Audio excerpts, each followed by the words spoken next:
Welcome to Over 50 and Flourishing, the show for any woman who feels like she lost her compass in this sea of midlife.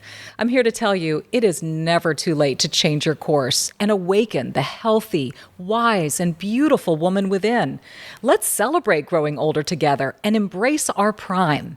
It's our time.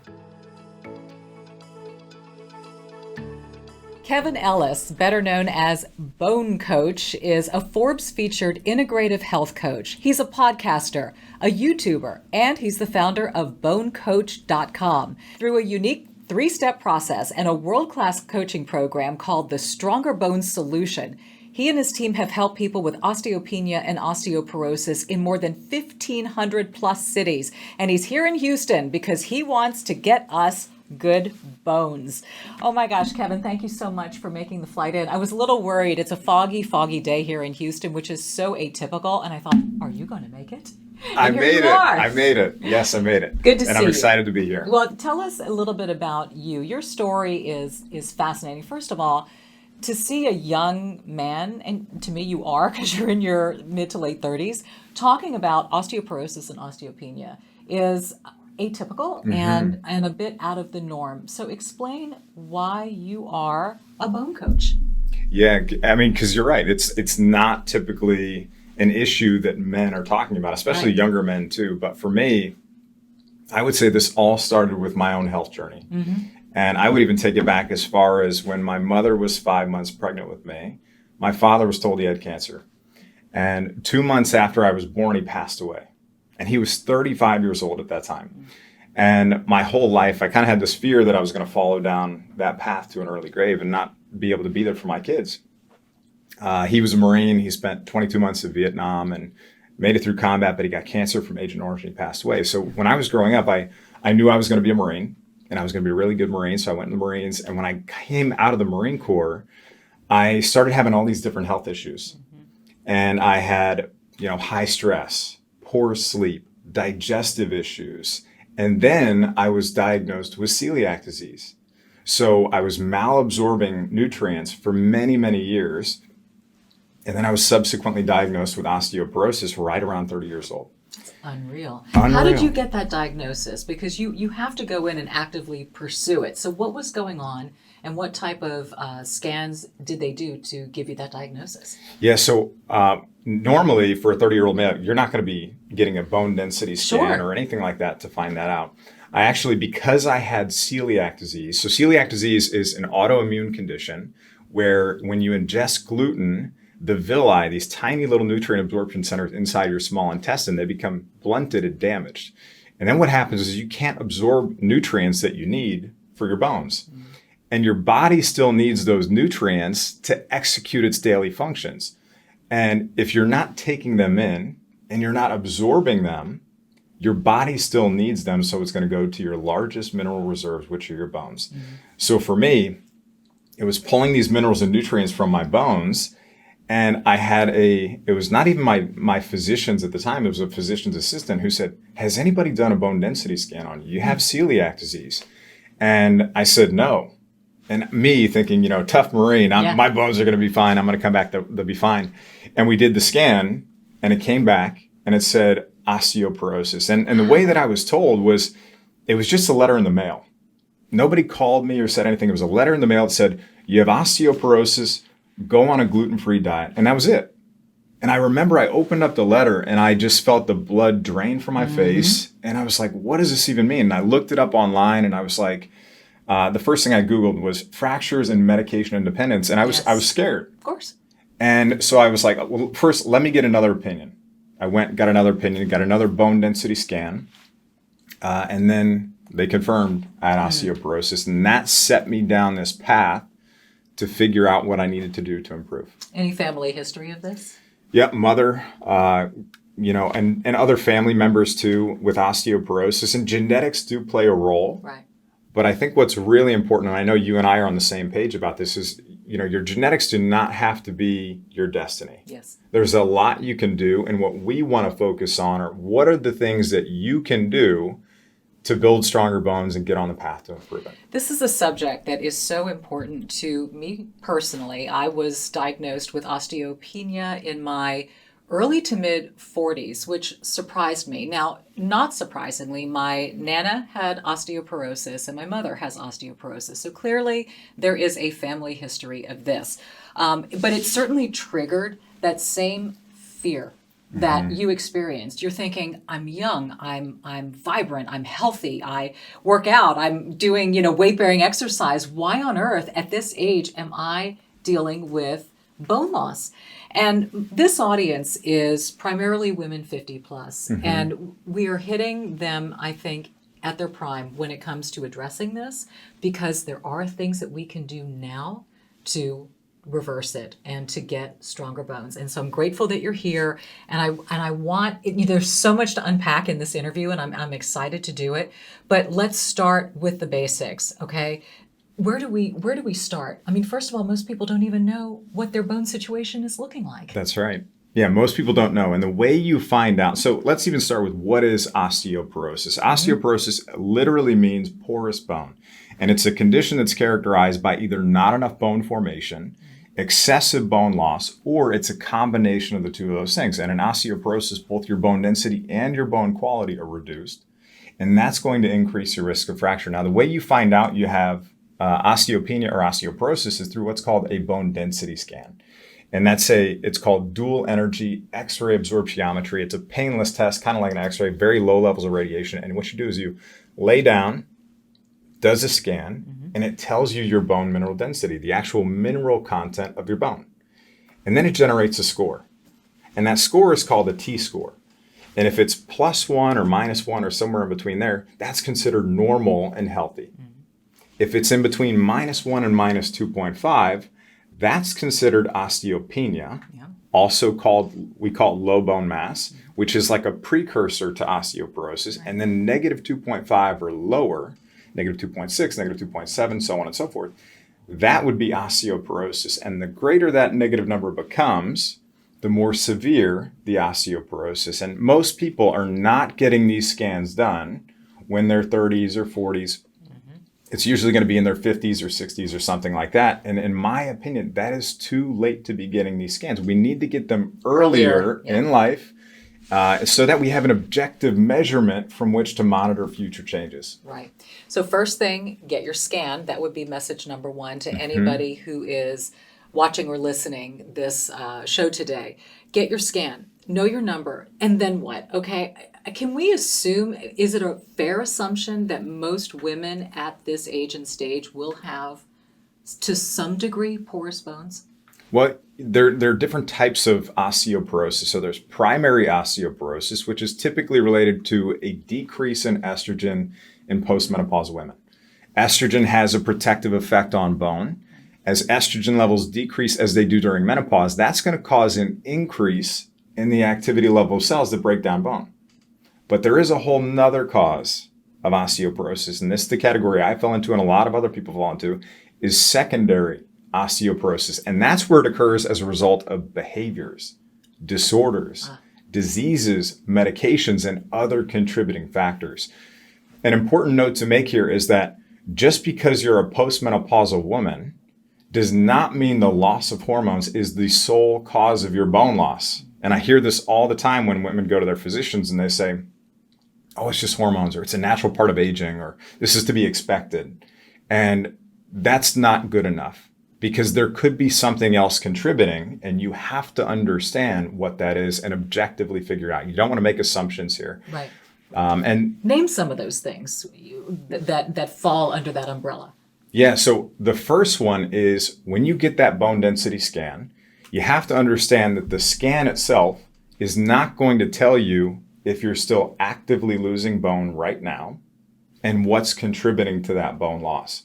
So it's going to give you a snapshot in time. This is what your bone density is. In terms of understanding how to know if you're still actively losing bone, there's a test that you want to go to your doctor and get. It's called a serum CTX test, CT low peptide. And basically what this test looks at is the activity level of cells that break down bone. And if that activity level is elevated or even really high, that can be an indicator of active bone loss and a root cause issue that needs to be addressed. Is that a blood test? That's a blood test. Okay. There are other tests too. There's an NTX which is an N-telopeptide that can also be a urine test. And there are some other bone turnover markers, that is what they're called, that you can look at too. But that would be one of the easiest ones to ask for. And if your general practitioner won't do it, they might have you go to an endocrinologist or a functional practitioner or a naturopathic physician too. So that would be the first thing. Then in terms of the causes and contributing factors, so it's elevated. Now what's contributing to it? Some of them could be medications, glucocorticoid medications like prednisone. So if someone has an autoimmune condition, like rheumatoid arthritis, for example. And they're taking, it's an anti-inflammatory, right? Yeah, so it's designed to mimic natural steroid hormones in your body. Yes. And what can happen when you take glucocorticoids is a couple effects that it's going to have on bone. It's going to decrease your GI absorption of calcium.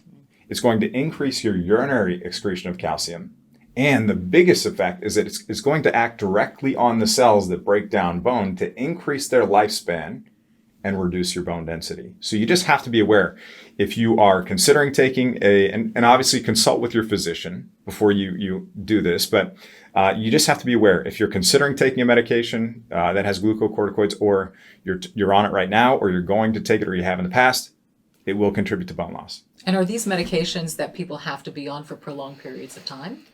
Oftentimes people are on them for a long period of time. The most precipitous bone loss is going to take place in the first couple months of using that. But if you continue to use the medication, it's going to be a contributor to bone loss. Another medication that a lot of people take is PPIs and proton pump inhibitors. These are designed to reduce stomach acid, basically. And a lot of times people take these medications because they mistakenly think they have too much stomach acid. Correct. When oftentimes they have too little stomach acid. Right? And the reason it's a problem to suppress what little stomach acid you do have is that you need stomach acid to properly break down and extract nutrients from your food, like amino acids. Your bones are 50% protein by volume, and they're made up of amino acids. If you can't properly break down and extract those amino acids from your food, you're going to have a really hard time providing your bones what they need. Calcium, magnesium, iron, B12, all of those, they need stomach acid to be able to be broken down and absorbed. Yeah, it's funny how we see stomach acid as the bad guy. And I don't know why, maybe the media and the way things have been positioned, but it's the opposite. And so from what I'm gathering, the first thing we need to do is assess where we are in terms of our bone health. Then take a look at what it is that we're possibly taking in terms of medicine to see if it's impeding in any way the health and functioning of our bones. Once that analysis has been made, and obviously this isn't something that we do alone, we do it with a doctor, a functional health practitioner, whomever you choose to partner with. What I like about what you do is, you're a bone coach. So your viewpoint is, look, I'm not a doctor, but I'm experienced in this because it's been my story, and I have now come up with a way to help you with your bone health. And I think the biggest question that people may have right now is, all right, if I have bone loss, if I'm in osteopenia or even osteoporosis, can I get bone back? Yes, and that's such an important question. I would say too, one of the other important things you have to understand about osteopenia, osteoporosis is that in your younger years, a lot of times the things you did then can affect you now, or can possibly show up in that bone density scan. So even if you're not still actively losing bone right now, it could have been things that you did in your younger years. So if 90% of your bone mass is put on by the time you turn age 18, and by the time you turn 30, the remaining 10% approximately fills in. So if when you were younger, you had poor diet and nutrition, you drank a bunch of sugary soft drinks, and you ate a bunch of candy and things like that, or you just didn't get enough vitamins, minerals, nutrients like calcium, vitamin D, and some other ones. If you led a sedentary lifestyle, so if you didn't do gymnastics or play sports or do resistance training or any of that stuff, that could be a contributing factor. If you had an eating disorder, if you, again, took certain medications, or if you smoked or drank excessively. All of those things at a younger age, before you reach peak bone mass, right around that 30-year mark, all of those could have contributed to your current bone picture. So understanding that before you even get into what can I do now to rebuild and improve. Yeah. And there are some major components that play into that. There's stress, there's sleep, there's exercise, there's diet, nutrition, understanding all those root causes and addressing them, and we can walk through and unpack all those pieces. Okay, that's great. I mean, it's, as I listen to you talk about all that, it triggered the mom in me, because it makes me think of this younger generation and how, when I grew up, you were outside, you were horsing around, everybody was involved in some sport, right? Even if you weren't a superstar in any sport, you still participated in sports. You still did something. You were physical. You'd go outside, you'd play kickball with friends. Mm-hmm. We now have this whole new generation of young people that have been raised by technology and not necessarily the healthiest of eating or moving. And it's concerning when you hear that and you realize that all of those things are going to play into future bone health as well as health in many other different arenas. So getting in there, even as a parent, to your teenager and saying, look, you need to move more, you need to do this. This is going to impact you as you get older. Yeah, and if we can even put, some guidelines around this, like, hey, if you're going to do it, maybe we do it during this time frame, but make sure we get out and do some more activity, or make it a family event if we can. Go get them involved and ask them to go pick something. Hey, what do you want to do today? Mm-hmm. Get them to lead it, so that way they're more invested and bought into it. And then, you can go along to be active with them in whatever activity it is that you're doing. Right. Same thing with like diet and nutrition and recipes and things like that. If you're trying to get your younger kids or your teenagers or somebody else, or even, friends of family members that to eat healthier, get them involved in the process. On Saturday or Sunday, ask them, hey, what's your favorite meal that you like to cook the most? And then go online and find a healthier version of that recipe, make it, but they've already given their input. Hey, if I make this next week, do you want to eat this? Great. You've already got their buy-in early on. Right. And then the next week comes and you're helping them out already. Look at you coaching the team. Gotta do it. I see the mindset. I see how it's working. You got to do it.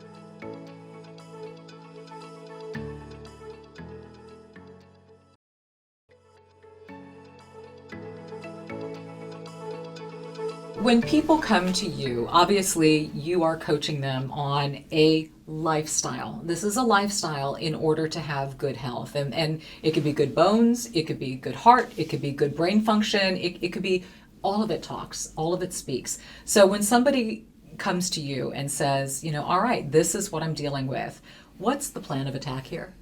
Yeah, so the very first thing, and we've got a whole team of people also, so it's not just me, we've got a team of highly credentialed experts that are some of the best people in their fields in functional medicine and stress reduction and sleep improvement and diet and nutrition. All of these people come together in almost a round robin approach to kind of guide and support the individual along the way. And the biggest things that we do is when we come in, we have kind of a 3-step process that we walk people through. The first one is identify and address the root cause issues of bone loss. So this could be anything from understanding what tests to order. A lot of times people get a lot of lab tests run by their physicians, and they don't actually understand what the reason why that they had the test done was, what the result actually means. And a lot of times those results come back as normal. Yes. Normal may not actually be normal. It may not be healthy.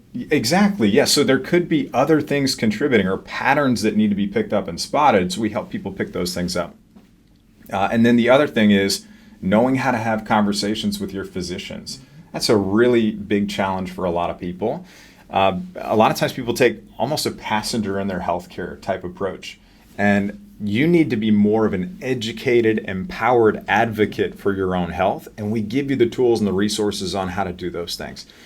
The next part of this is nourish. You have to be able to restore the raw materials and nutrients that you need for stronger, healthier bones. And that happens with 3 things: diet, digestion, absorption. Okay. You need to make sure you're taking in the right nutrients in the right amounts. You need to actually be absorbing those nutrients. So if you have digestive issues, overt digestive issues, there's a good chance you're probably not absorbing your nutrients, or that there's an absorption issue there. Even if you don't have overt digestive issues, celiac disease is a perfect example. Not everybody that has celiac disease has these overt symptoms that they're going to be able to tell that. So you could still have damage or issues there that you're just not aware of. And then the third layer is, are those nutrients making it to the cell level? All three of those things have to line up. And I had heard you mention this earlier, was that even if you're eating healthy, you might not be hitting layer 1, right? So it's making sure that we know how to take in the right nutrients in the right amounts and bring everything else down from there. How do you find out? I mean, if you think you're doing everything right, there must be some form of testing to see how your body is absorbing the nutrients. I mean, I could sit there and say, you know what, I eat a healthy, I hate the word diet, it's a lifestyle. Sure. My lifestyle is healthy, I make good choices, but how do I know that all those food choices that I'm making are actually serving me? Yeah, there are objective tests that you can look at. There are functional tests that you can look at. There are tests that are covered by insurance, too, that you can look at also. But also it could be something that is a little more subjective, or even just signs and symptoms or things that you can look at. So if you've got dry skin, brittle hair and fingernails, low energy and fatigue, there are countless things that could be indicators that you're not actually absorbing your nutrients. So you may not need an actual test right off the bat, but you may have some indicators right now indicating that you need to explore and look a little bit further. You know, what's so tricky about what you just said, as you listed those symptoms, it immediately made me think of hypothyroidism. And so you could easily confuse the two and think that it's a thyroid issue when in fact it's a food absorption issue.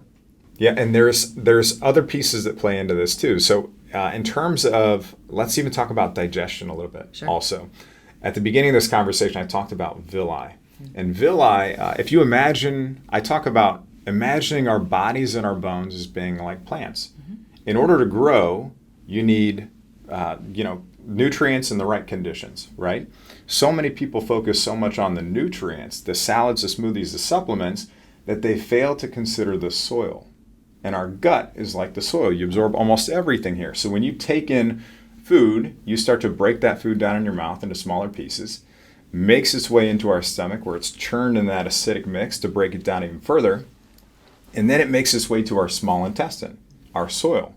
And that's where, nutrients are going to be broken down to their final form, and they're going to be absorbed by us, the plants, through these villi. You need roots in your soil, and our roots are like the villi. And the villi are these tiny little hair-like projections that are responsible for absorbing nutrients from the food that you eat. So, and they shuttle them to different places in your body to rebuild your hair or, your skin, or build stronger bones. All of those things. If you have issues with your villi or absorption issues, you're not going to have the inputs that you need for stronger, healthier bones. And the job of these villi is so important that the total surface area that they use to absorb nutrients is the size of a football field. Wow. Isn't that amazing? It is. That's amazing. So you have to make sure you've got a healthy digestive system. If you've got things like small intestinal bacterial overgrowth, if you have gut infections, so bad bugs in your soil, or maybe you just have different conditions or diseases or things like that, ulcerative colitis, Crohn's disease, celiac disease, all of those things you want to figure out and then start addressing them. Okay, so it sounds like first a litany of tests need to be done to get to the root of the problem, no pun intended. Take us through, it's obviously making sure our gut health is strong, making sure we're making proper food choices.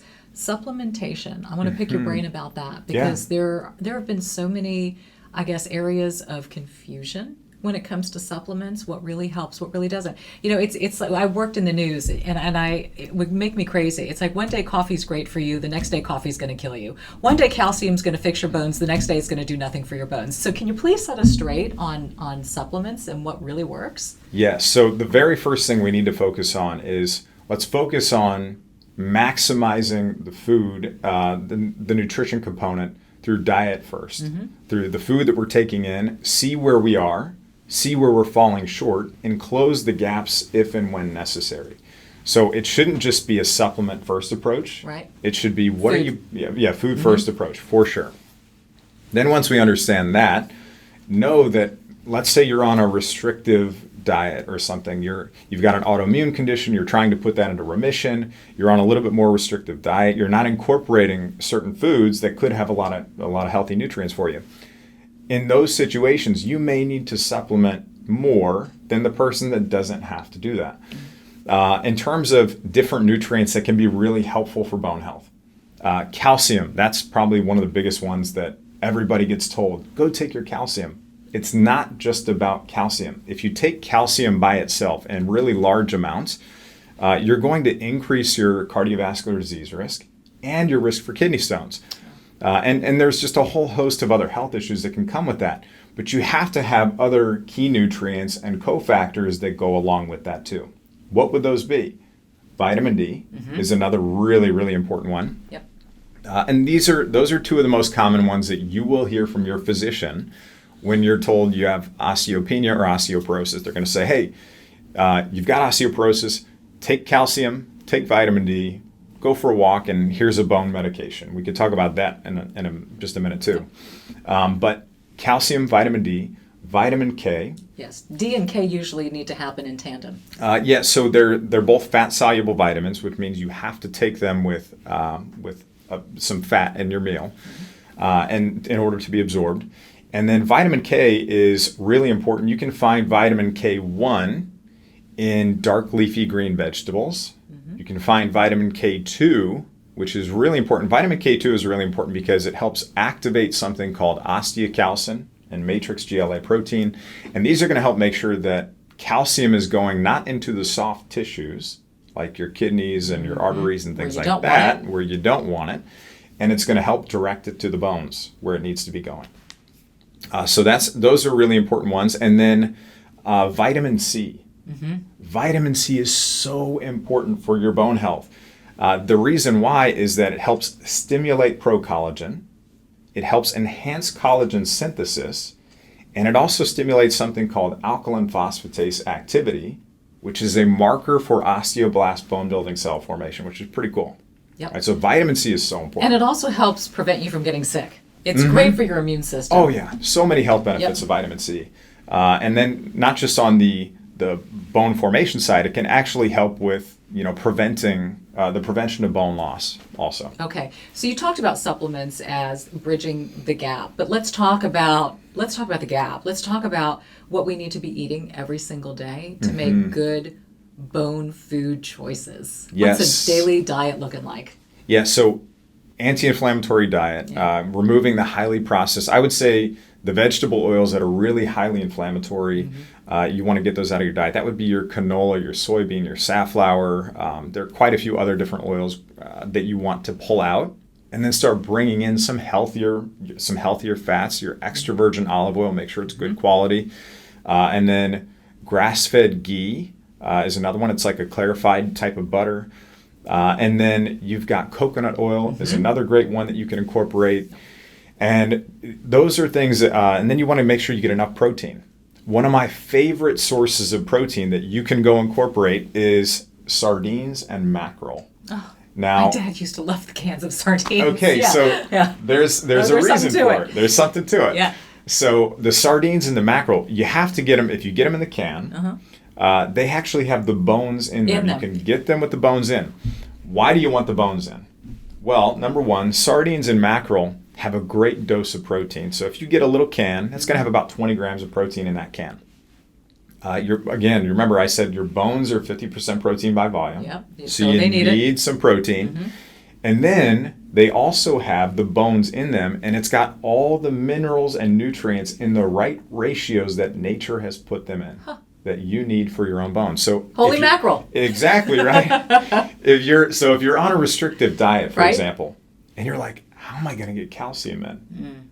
A great source could be these bone-in fish because they already have calcium with all the other cofactors and nutrients that you would want to have them with. And don't they have high levels of omegas, and does that play a big role too? Oh, you're right there with me. Okay, so omega-3s, that's the next one, right? So omega-3s are fatty acids, and they're like the dampeners of inflammation. So anything that's contributing to inflammation, especially if it's chronic, especially if it's long-term, that's going to contribute to and fuel not just all disease, but bone loss too. So omega-3s are a great dampener of inflammation. So that's three check marks right there for sardines and mackerel. So make sure you've got different recipes and things like that, because if you don't want to just eat them out of the can, we have different recipes and things like that available, but you don't just want to eat them out of the can. Right. And I do personally because I like My them dad like did that. too. It's like, Dad, ew. Yeah.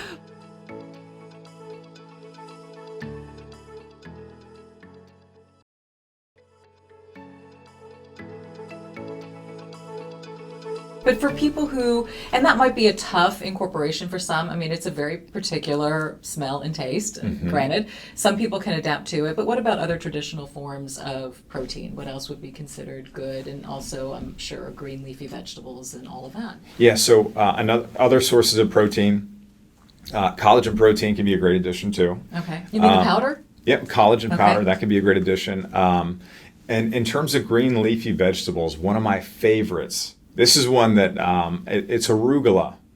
I love arugula. It's a salad. It's the same cruciferous family of vegetables as broccoli and kale, and it's rich in vitamin C, Right. vitamin K, and bioavailable calcium. Okay, so a lot of times when you get other salad greens like spinach, for example, they have something called oxalates, and oxalates are anti-nutrients that can bind up bone healthy nutrients like calcium, for example, and they can prevent you from absorbing them. So if you look on the back of a pack of spinach and it says, oh, it's really high in calcium, that calcium may not actually be bioavailable for you. You may not be able to break down and degrade that oxalate in there. So having a bioavailable source of calcium in your leafy greens like arugula has, that can be a great addition. The other reason I like arugula is that it's a bitter food. And our diets today are largely, devoid of bitter foods for the most part. And the reason you want bitters in your diet are that they help stimulate something called bile. Your liver produces bile. It's stored in the gallbladder. And then when you eat, especially fatty meals, it's going to be pushed into your small intestine to help break down and emulsify fats and help you absorb your fat-soluble nutrients. And it's really, really important. Arugula is a bitter food that you can incorporate, and it's so easy. You just mentioned too, I use it in salads. Salad. Right? I use it in salads. You can toss a little bit in a smoothie or something too.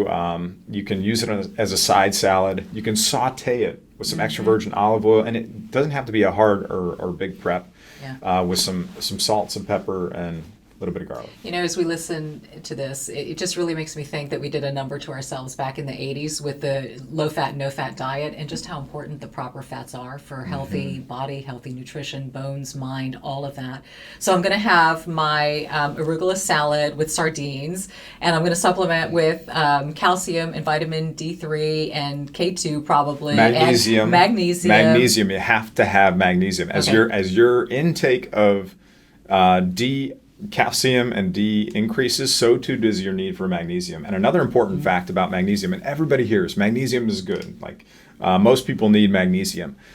Another reason why magnesium is so important is that when you're taking in protein, let's say, and you're consuming it and you're breaking it down into smaller pieces, into amino acids, in order for your body to rebuild those amino acids into anything else in your body, you have to have magnesium to do that.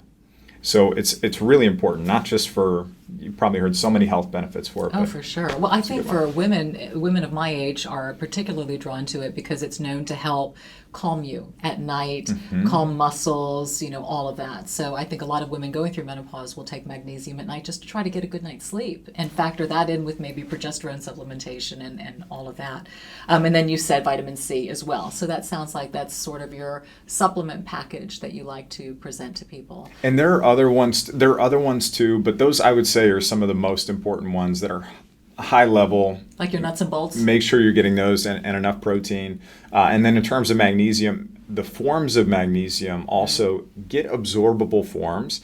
A really absorbable form would be like a magnesium bisglycinate chelate. Okay. Those are really absorbable forms. Okay. Nutrition we talked about, supplements we talked about. Let's talk about getting a move on, meaning we got to move. You have to. We have to move. What are the best ways to move to increase our bone density? Yeah, so you have to have, if you're told just go for some walking or do some weight-bearing exercise, I will tell you right now, that's not enough. It can help you maintain, but it's not going to help you build. And so you need two different types of stimuli to build stronger bones. You need muscle pulling on bone, and you need impact. Right. The most effective interventions are going to combine both of those things. A lot of times people are told, hey, just go do some weight-bearing exercise. Well, what is that? Sure. Anyway, it's where your muscles and your bones are working against gravity to keep you upright. So there are things you're doing on your feet.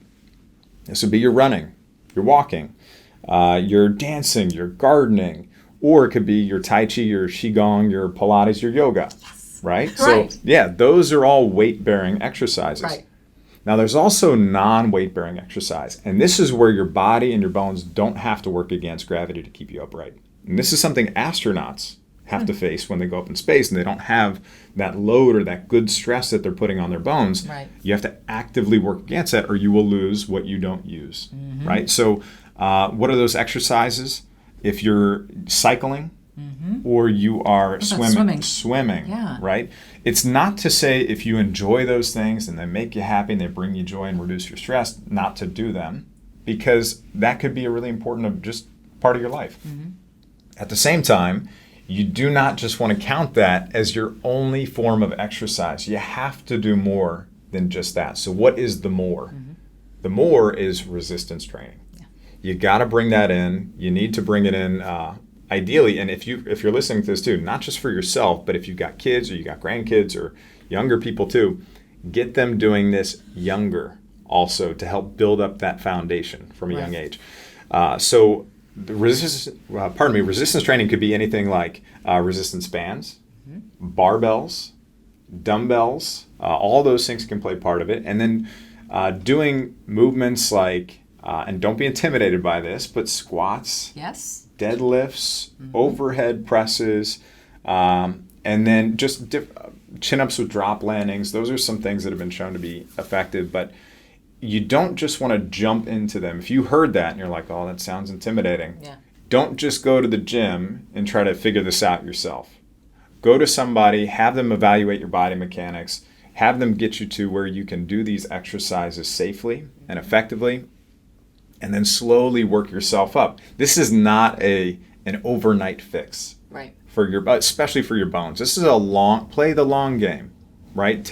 It's a marathon, not a sprint, right? So just play the long game here. I think people will want to know. We talked earlier about how we are just wired for quick results, right? We want to see things happening quickly or else we flame out. When it comes to growing bone, when can we start to see the results of all of this work that's been put into play? Great question. And this is a big thing for me. So we've had thousands of people that we've helped at this point, and every single one of the people, before they've come into our programs, they ask the same thing. How quickly can I improve my bone density? And you have to zoom out and think about, it takes a long time to actually see those meaningful improvements. So we have to look at leading indicators of success also. So in order to see improvements in your bone density scan, there's a reason they're done every 1 to 2 years. Because again, bone is a slow process to rebuild. But 1 to 2 years is about when you'll get your next bone density scan. Near-term leading indicators of success would be looking at those things called bone turnover markers. And these are things that are telling you the activity level of cells that are building up and breaking down bone, and you can objectively see what those levels are doing. So 3 to 6 month period, you can see what's taking place there. And that's kind of a leading indicator. But then other leading indicators of success would be if you had digestive issues and you start to see resolution in those issues, you're moving in the right direction. Or if you came into the program and you had low energy before, and now you're starting to see an improvement in your energy, that's a good sign that things are starting to turn around in your favor, or you're sleeping better, or your stress is lower. All of those things can be not just objective on paper lab test results that are leading indicators, but also subjective too. Okay, so it will show in different ways, but expect about 1 year to 2 to be able to see it in your next scan. And it can continue to build, right, over the years. I mean, we don't have to, I guess, embrace this modality that as I age, I'm just going to forever lose bone, right? That is a misnomer. Yep, that's right. You can build bone strength. It's just, as you get older, it becomes more challenging. Right? The process becomes... Isn't everything in life? Everything. It's work. Yes. Everything. But the process becomes less efficient, and you have fewer cells involved in that process too. especially as you lose more bone. So if you're coming from a place of having bone loss, you just have to understand that don't wait. Don't wait until you have a lower starting point. Mm-hmm. Don't put it off. And I mean, this is me speaking from having had conversations with people that have anywhere from relatively no health issues and their bone density is they just want to prevent and not react, to people that have had 5, 10, 15 fractures also. Mm-hmm. And I can tell you, every single person that has had, fractures or seen even their mother or grandmother, yes, somebody like that fracture. I wanted to talk to you about that. Yeah, we can talk about that. That is a big impetus for them, and they don't want to go down that path. Right. Do not wait. Do not wait. You got to do something about it and make sure you address it. What you're saying is that fractures are not inevitable. And also, they're not guaranteed, but they're also, they could happen. Yeah. Too. So it's not something that a lot of times when people go, I've heard some horror stories from when people have gone to their physicians and they're like just saying, you're going to break your hip next year if you don't do something, or you're going to have X, Y, and Z happen. And it may not be that extreme of a case, but it is important to address. Yeah, and it's important, I think, to get the wheels into motion now. Mm-hmm. And the beauty is that it's never too late to get positive results. You can start now and you can still reverse the degeneration of bone and potentially prevent a fracture in the future, and most certainly live out a better quality of life in your later years, because isn't that what it's all about? And I think for women going through menopause, and I see this all the time, and it's such a big part of my messaging, that you really need to dig in your heels now. And it's just like you said, things get harder as you get older, but they're not impossible. And in fact, the fruits of the labor I find to be far sweeter when you work harder to achieve them. I would agree. And I just don't want to see women getting older and losing their beautiful posture and losing their good health and just thinking that a fracture is what I'm going to face because it's what my mother faced and my grandmother faced. And you see that. You see such a decline from a fracture, right? An older person can seemingly be healthy. They fracture a bone, and then it's just this cascading series of health consequences. And it oftentimes can be the trigger to the end of somebody's life, yep, when they really didn't have any underlying other problems in the first place. Yep, that's something that I hear all the time and see all the time too. Right. So it's you don't want to wait if you know you have an issue that you need to address, or you're even like, I don't even know where I'm at. Start now, get the objective information, go get a bone density scan. If you haven't had one yet, go get one, understand where you're at. Don't take the approach of, I don't want to know the answer, so I'm not going to do, that would not be a good approach. And then once you understand where you're at, then you can make smart, educated, empowered decisions to move in the right direction. Right. You're a bone coach. If people want to reach the coach, how do they find you? You can always find me at bonecoach.com and on all our social channels, Instagram, YouTube, Facebook, and TikTok is in the works. All right, look at you. And if this is okay with you, yeah, Dominique, I would love to, I've got a free Stronger Bones Masterclass. I would love to give it to your audience, give them access to it. And we've got a recipe guide that comes with it too. If we could put that in the show notes or maybe somewhere around here, that would be amazing. And this is going to walk through step by step. If you listen to this and you're like, this sounds like something I need to address, you want to sign up for this right now. Don't wait.